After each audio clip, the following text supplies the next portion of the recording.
Ngayong Lunes ating pakinggan ang mensahe ng Panginoong Diyos. Ano ang ibig sabihin ng Ebanghelyo ni San Juan, chapter 8, verse 1 to 11 sa ating lahat ngayon? Atin itong pakinggan.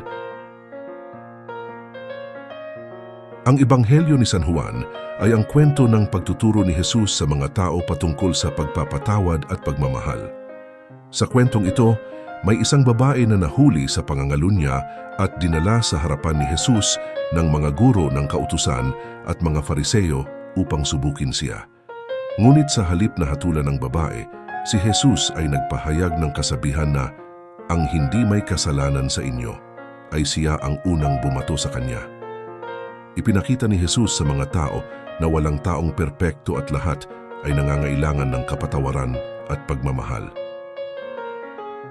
Sa huli, sa panahon ngayon, ang Ebanghelyo na ito ay patuloy na nagpapaalala sa atin na magkaroon ng malasakit at pag-unawa sa kapwa at bigyan ng pagkakataon ang bawat isa na magbagong buhay at magkaroon ng pag-asa.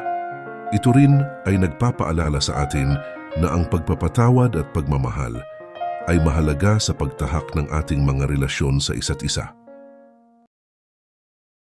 Thanks for watching and listening. Nawa po nagustuhan nyo ang video. God bless you.